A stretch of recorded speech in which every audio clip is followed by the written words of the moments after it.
প্রশ্ন হচ্ছে, তাহলে ডিগ্রি পাস করায়, মাস্টার্স পাস করায় কি পড়াশোনা করাচ্ছেন যে আমাদের দেশের লক্ষ লক্ষ ছেলে মেয়ে চাকরি পায় না, ব্যবসা করতে পারে না, কোনো কাজ জানে না, অথর্বের আতুর ঘর থেকে বারবার বের হয়ে আসছে বেকার নামক সনদ দিয়ে।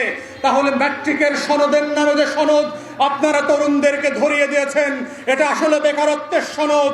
ইন্টার পাশের সনদের নামে যে সার্টিফিকেট আপনারা তরুণদেরকে ঝুলিয়ে দিয়েছেন, এটা আসলে তার বেকারত্বের সনদ।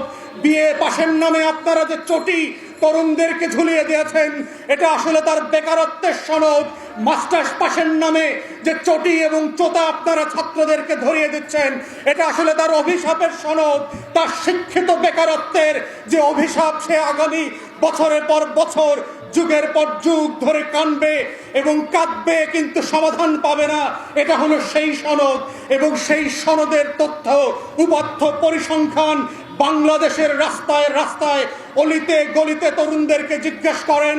10,000 টাকা বেতনের চাকরির জন্য 12টা পোস্টের জন্য 3,500 বেকার যুবক আবেদন করে। এটাই হচ্ছে আওয়ামী দখলদারদের হাতে 15 বছরের লুটপাটের পরের বাংলাদেশ।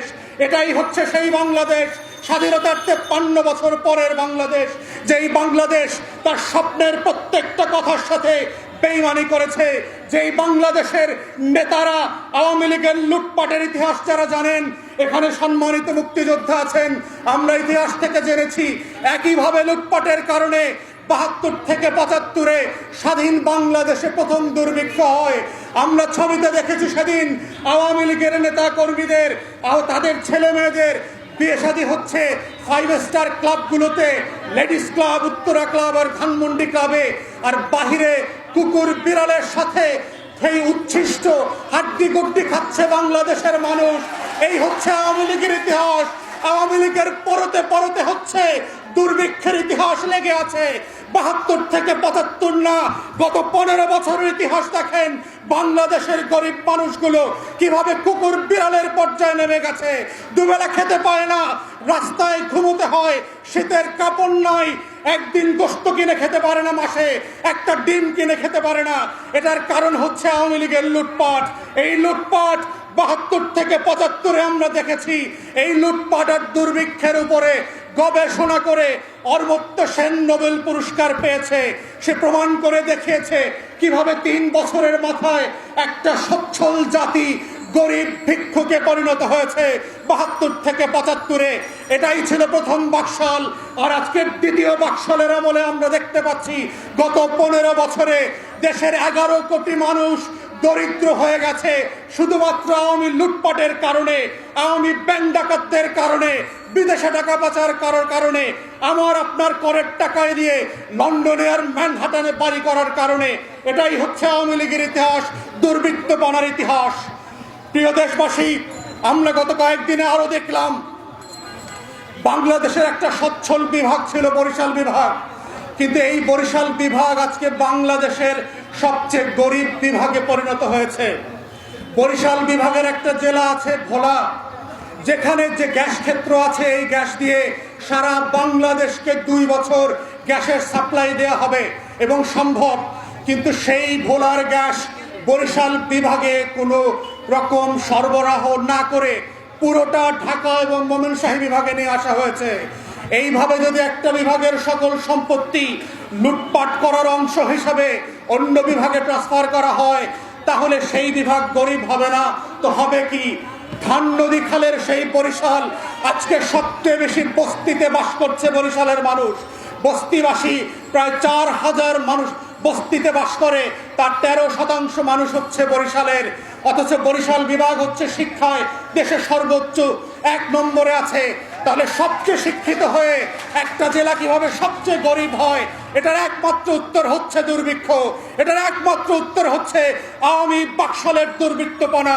এটার একমাত্র উত্তর হচ্ছে ইকোনমিক মিসম্যানেজমেন্ট, যেটা আমরা 72 থেকে 75-এ দেখেছি।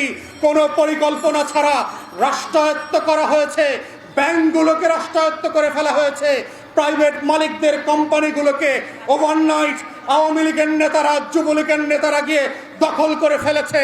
বাংলাদেশের গরিব মানুষের জন্য জাহাজ ভর্তি করে যারা সাহায্য পাঠিয়েছে সারা পৃথিবীতে, সেই জাহাজ চট্টগ্রাম বন্দরে নোঙ্গর করতে দেয় নাই।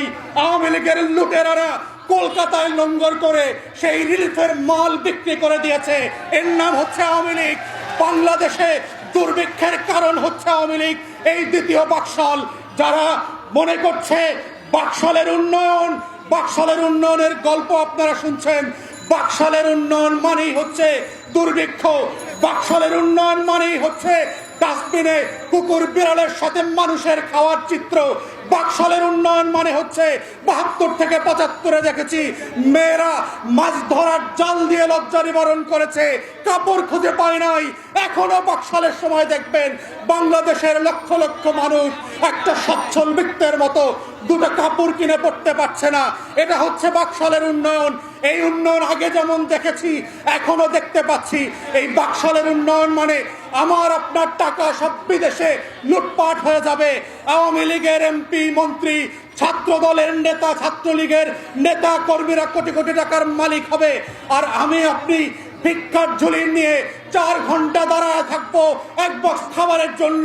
এর নাম হচ্ছে আওয়ামী লীগ, এর নাম হচ্ছে আওয়ামী লীগের বাটপারি আর লুটতরাজ। তাই আমরা দেশবাসীকে বলতে চাই, বাংলাদেশকে যদি এই স্বাধীনতা দিবসে নতুন করে ঘুরে দাঁড়াতে হয়, বাংলাদেশকে যদি আবার নতুন করে পৃথিবীর মর্যাদা সম্পন্ন জাতিতে পরিণত করতে হয়, তাহলে বাংলাদেশকে বুঝতে হবে, বাংলাদেশিদেরকে বুঝতে হবে কারা এই দেশের শত্রু, কারা এই দেশকে বারবার দুর্ভিক্ষে ফেলে দিয়েছে, কারা এই দেশকে বারবার গণতন্ত্রের থেকে স্লিপ করিয়ে এক নায়কের শাসনে পরিণত করেছে। সেই আওয়ামী লীগ হচ্ছে আমাদের 1 নম্বর শত্রু। অথবা 1 নম্বর শত্রুকে ক্ষমতায় রেখে আমরা স্বাধীনভাবে জীবনযাপন করতে পারবো না। যেভাবে আজকের সীমান্তে আমার কোনো জেলার ভাই বোনরা নিরাপদে নাই, সীমান্তে বাংলাদেশের ছাগল পর্যন্ত নিরাপদে নাই। ঘাস খেতে খেতে যখন ভারতে চলে যায়, বিডিআর বিএসএফ এর মিটিং করে সেই ছাগল ফিরায় আনতে হয়। ছাগলের কপাল ভালো, ছাগল জীবিত ফেরত পাওয়া গেছে। বনি আদমের কপাল ভালো না, আজকেও বিএসএফ এর গুলিতে 2 জন বাংলাদেশি হত্যা করা হয়েছে। এটাই হচ্ছে আপনার স্বাধীনতা দিবসের পুরস্কার আওয়ামী লীগের পক্ষ থেকে। এরা আমার শত্রু, আপনার শত্রু। এই জাতীয় শত্রুকে বিতাড়িত করতে হবে গণ আন্দোলনের মধ্য দিয়ে। এটার মধ্য দিয়ে আমরা আবার নতুন বাংলাদেশ গড়ব, যেই বাংলাদেশের জন্য আমাদের মুক্তিযোদ্ধারা লড়াই করেছেন, সংগ্রাম করেছেন, জীবন দিয়েছেন, রক্ত দিয়েছেন। এটাই আজকের দিনের স্বাধীনতা দিবসের 53তম বার্ষিকীতে এবি পার্টির পক্ষ থেকে আমাদের ওয়াদা আপনাদের কাছে এবং জাতির কাছে। আসসালামু আলাইকুম।